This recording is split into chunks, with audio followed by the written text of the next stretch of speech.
Olá, eu sou Edmeia Lima e este é o vídeo do 5º capítulo da nossa série O Mundo em Poder do Anticristo. Concílio, a Grande Chance. Voltemos agora ao ano 1959, quando o mundo católico era invadido por uma onda de euforia com o anúncio feito pelo Papa João XXIII de um novo concílio ecumênico. Para os que há tempo vinham escogitando novas estratégias de cabalização da Igreja, esta era uma oportunidade bem-vinda. No alvoroço de renovar estruturas arcaicas, de criar uma igreja aceitável ao mundo moderno, era fácil jogar as novas sementes. Deram-se conta do perigo os cardeais que acompanhavam o Papa na visita à Basílica de São Paulo, fora dos muros, no dia 25 de janeiro, oportunidade em que fez o memorável anúncio. Eles, recorda a Daniele, abre aspas, receberam a proclamação com frio estupor que chegou a surpreender o Papa, já habituado a sorrisos e anuências a tudo que dizia. Com efeito, como podiam os velhos cardeais esquecer todos os riscos e contraindicações em virtude dos quais a ideia de continuar o Concílio Vaticano I vinha sendo descartada pelos papas anteriores? Como podiam ignorar a frenética imprudência com que os meios de comunicação chegaram a invadir, com cumplicidades internas do próprio Vaticano, até o quarto onde Pio XII agonizava para fazer um furo de reportagem sobre a sua agonia e morte? Será, perguntavam-se, que uma pessoa viajada e conhecedora do mundo como João XXIII ignorava esses perigos de manipulações e pressões exercidas contra a Igreja pelas forças de um mundo cada vez mais contaminado pelo materialismo e o ateísmo? Poderia ele desconhecer que havia projetos maçons, protestantes e comunistas para transformar a Igreja por dentro e que eles chegavam a coalizar-se para melhor se infiltrarem na cidadela católica? Na verdade, a Igreja encontrava-se já nessa época em grande parte invadida por uma leva de modernistas cujos erros e heresias só ficaram congelados pelas medidas eficazes de São Pio X. É evidente que bastaria uma abertura, por pequena que fosse, para unir os adversários externos da doutrina católica aos seus inovadores internos, e um concílio, nessa ocasião, proporcionaria chance para tudo isso. O bispo conservador Marcel Lefebvre, que teve parte importante na preparação do concílio, conta, abre aspas, não se deve esquecer que houve 3 contatos, 3 acordos foram concluídos antes do concílio pelo Secretariado para a Unidade dos Cristãos, um com a maçonaria, com a loja judaica Bnai Brit de Nova York, outro com os protestantes do Conselho Mundial das Igrejas e outro com os enviados de Moscou. Nesses contatos dizia-se, não será condenado o comunismo, todos os bispos contrários serão transferidos e substituídos por bispos colaboracionistas. Com relação à loja maçônica e ao Conselho Mundial das Igrejas, foi dito, será aceita a liberdade religiosa como direito fundamental do homem, reconhecendo assim o concílio a Declaração dos Direitos do Homem, fecha as 2 aspas. Diante da porta que via abrir-se à sua frente, o Partido Comunista da Itália, por ocasião do seu 11º Congresso em 1964, declarava, abre aspas, uma oportunidade como jamais se viu surgiu para nós. Se fizermos a manobra certa, poderemos colocar-nos mais perto da vitória final, reticências.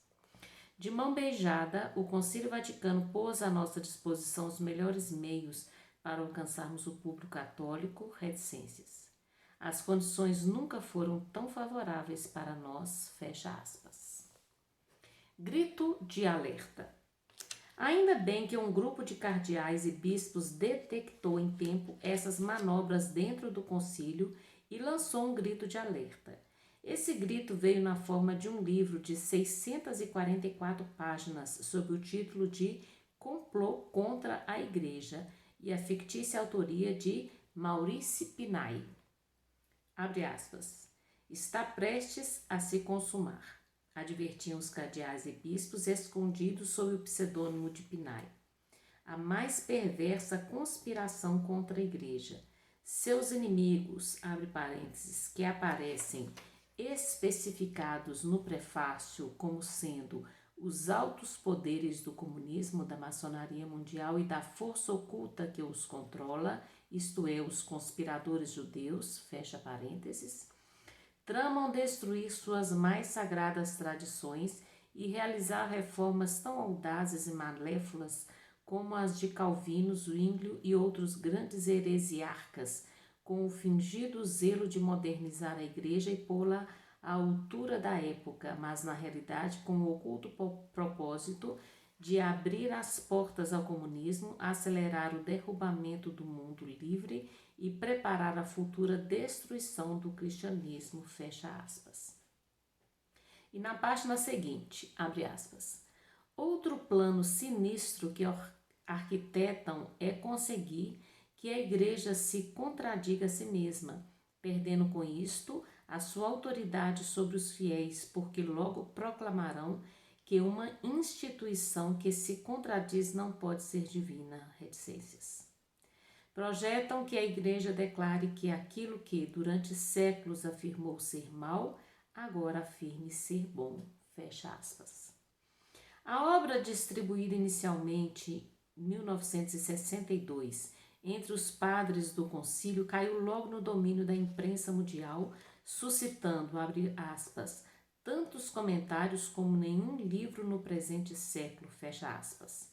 Comentários virulentamente desfavoráveis por parte das publicações comunistas e de todas as que se encontravam sob o controle da maçonaria e do judaísmo. Para essas, tratava-se de um livro produzido por um, entre aspas, sindicato de cardeais retrógrados, visando inviabilizar as tentativas de modernização da Igreja intentadas por sua ala progressista, e favoráveis ao extremo por parte de alguns jornais católicos, independentes daquelas forças sombrias que o consideraram uma, abre aspas, obra de enorme seriedade pela minuciosa, escrupulosa e erudita documentação, fecha aspas. Do grupo dos heróicos cardeais autores do complô fazia parte Albino Luciani, que em 26 de agosto de 1978 se tornaria Papa, com o nome de João Paulo I. Seu propósito de frear certas reformas introduzidas pela ala esquerda no concílio aparecia já nos primeiros dias de seu pontificado, ao anunciar que seriam revistas algumas deliberações do Vaticano II, especialmente as relacionadas com a Declaração Nostra Aetate sobre as relações da Igreja com as religiões não cristãs, muçulmana e judaica, mas acabou pagando caro sua determinação. Exatos 34 dias depois de eleito, morria misteriosamente de, entre aspas, infarto do miocárdio, como foi anunciado à imprensa mundial, uma alegação inadmissível num homem que não fumava, não bebia e comia moderadamente. E além disso, tinha habitualmente pressão baixa, que procurava elevar tomando umas gotinhas antes de dormir. Muito significativamente, 16 dias antes de sua morte, era publicada pela segunda vez uma relação de cardeais e altos membros da Igreja Católica envolvidos com a maçonaria. Era uma demonstração de força da seita, reagindo às contundentes denúncias do complô. Dúvidas e tempestades. No pensamento do Papa João XXIII, este não deveria ser apenas um concílio a mais, e sim o arauto de um, entre aspas, novo Pentecostes, portador de uma total modificação da Igreja. Com este objetivo, providenciou-se logo uma nova liturgia e um novo código de direito canônico. Vimos acima o duplo posicionamento dos cardeais e bispos participantes do concílio. Vejamos agora como reagiram os católicos em geral frente às mudanças por ele apresentadas. Abre aspas. Alguns, especialmente o clero, lembra o professor leigo norte-americano Rama P. Coomaraswamy. Os saudaram com entusiasmo. Outros se opuseram desde o início. A maioria, porém, o aceitou, acostumada que estava a acatar como verdadeira e válida qualquer coisa vinda de Roma. Mas quando viram seus altares transformados em mesas e seus sacrários mudados de lugar, acataram as determinações apenas por obediência. E ao ouvirem certos clérigos expressar opiniões estranhas, reticências, bem, pensaram, devia tratar-se de extremistas e os ignoraram. Afinal, tinham nascido e crescido como católicos e sabiam que sua fé não podia mudar jamais. Ao longo do tempo, as coisas foram se tornando mais confusas. A hierarquia, geralmente selecionada com base no seu comprometimento com as mudanças, fez quanto pôde para propagar a, entre aspas, nova economia do Evangelho. Muitos adultos permaneceram imperturbáveis na antiga fé. Outros, porém, influenciados por sermões e, entre aspas, programas renovadores, adotaram novos pontos de vista, entre aspas, mais dinâmicos. Falava-se muito de aggiornamento, que é igual a atualização. Mas sob esse disfarce, o que se notava era uma igreja se rendendo às visões modernizadoras do mundo, acentuadamente anti-espirituais. Por parte da hierarquia, suas declarações tornaram-se cada vez mais ambíguas e, portanto, abertas às múltiplas interpretações. Logo ficou clara uma coisa: o que estava sendo oferecido não era uma fé, mas várias. Cada um podia acreditar em praticamente qualquer coisa que quisesse e continuar considerando-se católico. Nem todos, porém, ficaram felizes com o que se prometia ser o, entre aspas, novo Pentecostes. Milhares de padres e freiras abandonaram sua vocação. Confissões e comunhões caíram abruptamente. Multidões de jovens começaram a desertar sua fé. Um estudo feito em Washington mostrou que quase 7 milhões de jovens de formação católica não se identificavam mais com a igreja, entre aspas. Enquanto a grande maioria dos antigos católicos seguia sem refletir pelos caminhos sinuosos da igreja pós-conciliar, outros se dividiam em facções de conservadores e progressistas. Fecha aspas. Tão caótica ficou a situação que os papas tiveram de intervir. Abre aspas. Acreditava-se, deplorava Paulo VI, em 1972, que depois do concílio viria uma temporada de sol para a história da igreja. Ao contrário, veio uma temporada de nuvens, tempestades e dúvidas. Sentimos que precisamos conter a onda de profanidade, dessacralização e secularização que se levanta, que oprime, que quer confundir e afogar o sentido religioso e mesmo fazê-lo desaparecer, fecha aspas. No mesmo tom continuaria João Paulo II em 1981, abre aspas. A abertura ao mundo foi uma verdadeira invasão do pensamento mundano na igreja, fecha aspas. Em consequência, abre aspas novamente, os cristãos hoje, em grande parte, sentem-se perdidos, confusos, perplexos e até iludidos. Espalharam-se a mancheias ideias opostas à verdade revelada e sempre ensinada. Propalaram-se verdadeiras e explícitas heresias no campo dogmático e moral, originando dúvidas, confusões e rebeliões.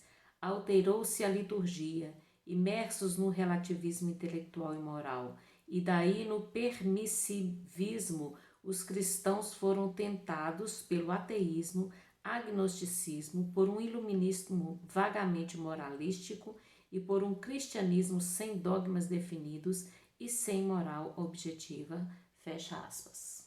Igreja em transe. Quando João Paulo II assumiu o pontificado, encontrou uma igreja em transe. A lista dos problemas surgidos a partir do concílio parecia não ter fim. Padres em crise, vocações escasseando, seminários sem rumo, teólogos revoltados, a ética católica abandonada, o princípio da autoridade desafiado e o comunismo em ofensiva. Na América Latina, o clero, estimulado pelo sopro liberal do concílio, alçando voo rumo a uma igreja comprometida com os marginalizados e cerrando fileiras em torno da teologia da libertação, e essa com suas releituras evangélicas e suas comunidades eclesiais de base que, apoiadas por muitos bispos, faziam proliferar as igrejas populares, pondo-as a serviço das reivindicações sindicais e da luta de classes, e um desnorteamento geral dentro da igreja, devido em grande parte a certos teólogos que, na sua fúria inovadora, herética e por vezes revolucionária pró-marxista, tentavam passar suas ideias como sendo doutrina da igreja. Urgia por primeiro frear a audácia dos teólogos progressistas, cobrando-lhes um pouco mais de responsabilidade, a fim de que suas afirmações não se tornassem fonte de confusão e desorientação e impedissem a aplicação autêntica dos ensinamentos do concílio. Por isso, desde o começo, resolveu adotar posturas doutrinárias intransigentes naquilo que via como sendo a verdade eterna da Igreja, embora isso significasse assumir o enfrentamento com muitos bispos e teólogos. A Igreja que o Papa Wojtyła queria apresentar à sociedade moderna devia ser uma igreja sem complexo de inferioridade, mas ao mesmo tempo marcada por uma fidelidade absoluta a si mesma e a sua tradição doutrinal portadora de uma mensagem consistente e confiável. Com esta finalidade, ele designou como prefeito da Congregação para a Doutrina da Fé um brilhante e combativo teólogo que, antes de se tornar arcebispo de Munique, tinha criticado o autoritarismo da Cúria Romana e que, durante o concílio, lutara contra os tradicionalistas, defendendo a necessidade de uma renovação da Igreja, mas que, na década de 70, ficara assustado com o terremoto pós-conciliar. Joseph Ratzinger. A implantação das reformas do concílio podiam bem ser um prelúdio do caos. Começa a convocação. O primeiro teólogo a ser chamado às falas foi o francês Jacques Poyer, autor do livro Quando Digo Deus, onde levantava alguns questionamentos sobre a ressurreição de Cristo. Poyer ficou proibido de escrever, pregar e fazer palestras sem autorização específica. Seguiu-se em 1979 o suíço Hans Küng, por causa principalmente de seu livro Infalível, uma investigação na qual contestava a doutrina da infabilidade pontifícia proclamada por Pio IX. Advertido, não quis submeter-se. Foi dispensado de seus deveres de ensino na Universidade de Tübingen e perdeu o título de teólogo católico. 2 dias antes da condenação de King, era interrogado o dominicano flamengo Edvard Schrillenbeck acerca do livro Jesus, uma experiência em Cristologia, alegando que nem tudo no Novo Testamento devia ser tomado ao pé da letra e, ao mesmo tempo, preocupado em apresentar uma teologia, entre aspas, à altura da evolução, levantava dúvidas sobre pontos cruciais como a divindade de Cristo, a fundação da Igreja, a instituição da Eucaristia, a concepção virginal de Jesus, este último um assunto que ele considerava relativamente sem importância. A própria ressurreição de Jesus era questionada. Não negava ter sido uma realidade. Mas que espécie de realidade? Poderia tratar-se de alucinações ou de ilusões? Mais importante que o sepulcro vazio, as aparições de Cristo depois da morte, achava ele, era a conversão dos apóstolos após a crucificação. Quantas palavras repetidas na missa, entre aspas, isto é meu corpo, isto é meu sangue, segundo ele, não foram proferidas por Cristo, mas faziam parte da tradição litúrgica. Da mesma forma, Cristo jamais pensara em fundar uma igreja, pois acreditava que o mundo estava chegando ao fim. Em 1984, começou a ofensiva contra a, entre aspas, teologia da libertação. O movimento teológico na América Latina, que se opunha ao capitalismo e frequentemente se identificava com as lutas revolucionárias, contra as ditaduras. Repetidas vezes em suas viagens, o Papa emitira comentários cortantes contra essa corrente teológica. Abre aspas. Ela não é uma autêntica teologia, pois deturpa o verdadeiro sentido do Evangelho, conduz os que se deram a Deus para longe do papel verdadeiro que a Igreja lhes atribuiu. Quando começam a utilizar meios políticos, deixam de ser teólogos. Se é um programa social, então é matéria para a sociologia. Se refere à salvação do homem, então é com a eterna teologia, que tem 2000 anos de idade, fecha aspas. Sempre que se dirigia aos padres, exortava-os a não diluírem seu carisma sacerdotal com interesses exagerados por problemas sociais e instava-os a não se deixarem seduzir por engajamentos políticos e ideológicos incompatíveis com a tarefa primordial da Igreja. Para começo de conversa, foi chamado a Roma um dos mais brilhantes teóricos dessa corrente, o franciscano Leonardo Boff. No seu livro Igreja, Carisma e Poder, ele analisava e reprovava o modelo romano da Igreja, representado por uma pirâmide que tem no topo Deus, depois Cristo, os apóstolos, os bispos, os padres e finalmente na base os fiéis. Segundo Boff, a pirâmide deveria ser assim: Cristo, Espírito Santo, o povo de Deus, os bispos, os padres e os coordenadores leigos das comunidades. Mas a resposta de Ratzinger foi dura. Ele era incriminado de estar lançando um, entre aspas, ataque radical e impiedoso contra o modelo institucional da Igreja Católica e de reduzir suas estruturas a uma caricatura inaceitável. Os teólogos da libertação em geral eram acusados de localizar um mal unicamente nas estruturas sociais, políticas e econômicas, politizando radicalmente a fé e confundindo perigosamente os pobres do Evangelho com o proletariado de Marx.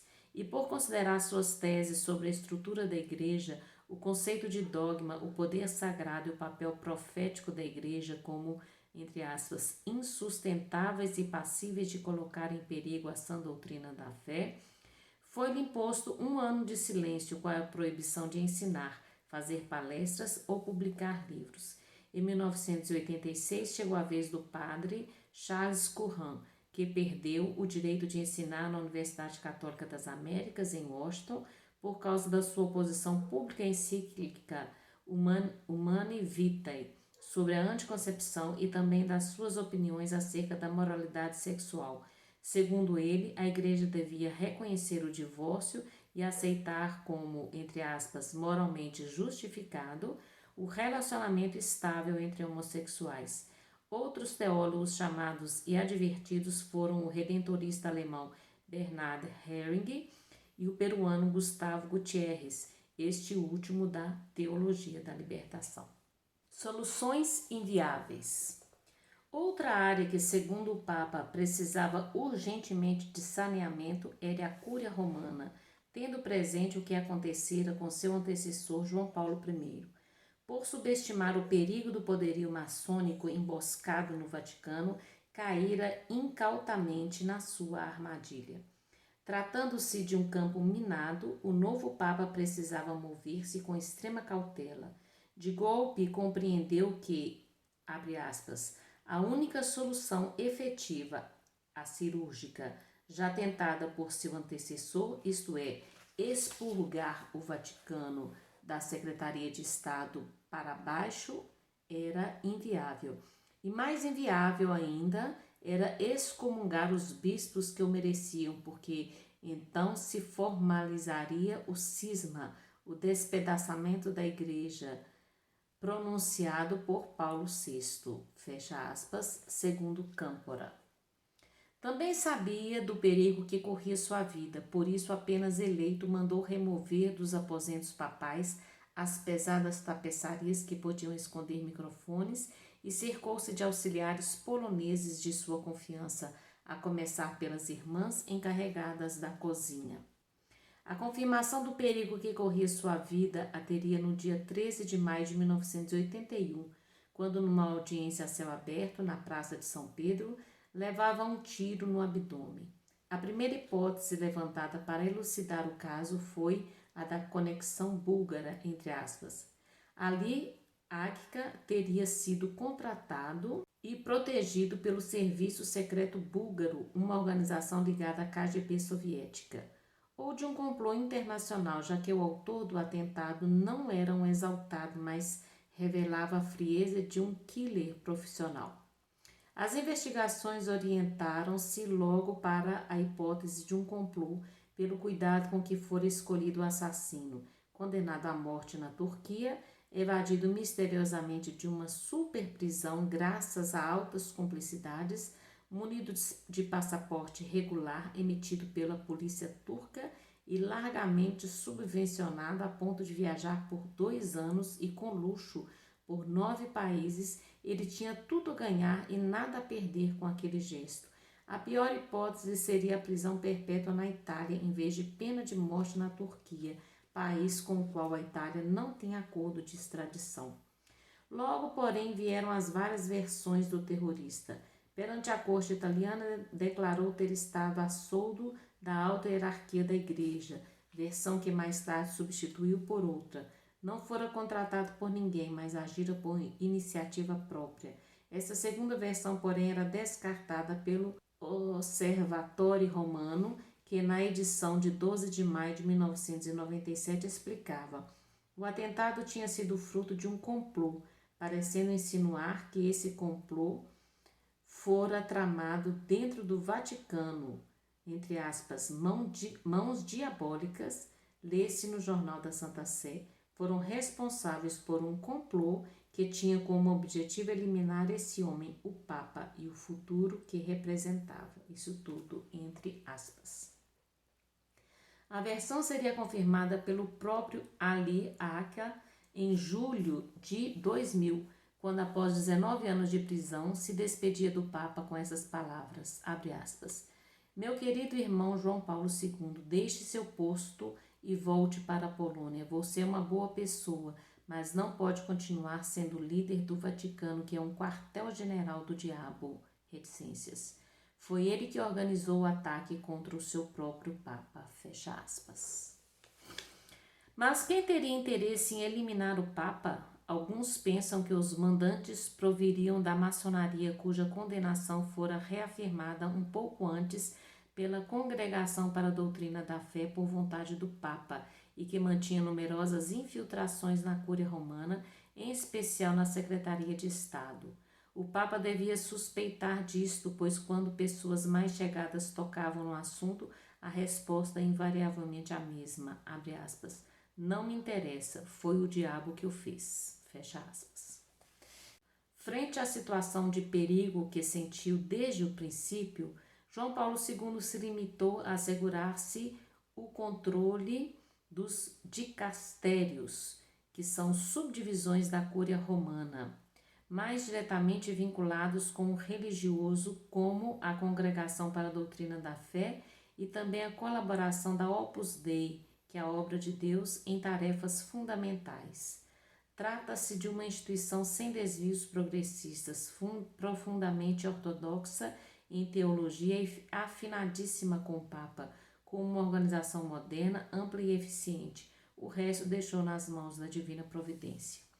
Para evitar que a igreja se precipitasse de imediato em males maiores, partiu para uma modalidade de trabalho que lhe valeria o apelido de Papa Peripatético. A evangelização pessoal dos povos, através de contínuas viagens pelo mundo, viagens que lhe davam a oportunidade de se dirigir pessoalmente a multidões de católicos e não católicos e de ser visto e ouvido por bilhões de pessoas na televisão. Com isso, João Paulo II mudaria a imagem da igreja diante do mundo. Não mais uma igreja presa dentro de Roma à espera que o mundo fosse até lá, mas uma igreja que vai ao encontro dos homens, lá onde se encontram. Essas visitas lhe davam também chances de insistir nas verdades que o país visitado mais necessitava ouvir especificamente, inclusive seus bispos, e para garantir frutos espirituais mais copiosos, sempre que possível procurava incluir a visita a um santuário mariano. Era uma forma de sublinhar o frescor e a vitalidade da religiosidade popular em contraste com o ceticismo das sociedades industriais e dos católicos protestantizados. Aos membros da Cúria Romana que o criticavam, vendo em suas viagens, abre aspas, espetáculos itinerantes sem dignidade, exibições teatrais de poder e ambição pessoal com prejuízo para as já alquebradas finanças do Vaticano, fecha aspas, respondeu humildemente, abre aspas, falando em termos humanos, acho que eles têm razão, mas é a providência que está me guiando, fecha aspas. Explicou que nesta evangelização em escala planetária, seu propósito era, abre aspas, sensibilizar homens e mulheres de boa vontade para os importantes desafios que a família humana tem de enfrentar, fecha aspas. Ainda estão faltando 6 páginas para terminar essa quinta parte. Então, eu vou encerrar o vídeo agora e vou gravar o restante num outro vídeo, tá ok? Um grande abraço para vocês, até o próximo vídeo, fiquem com Deus.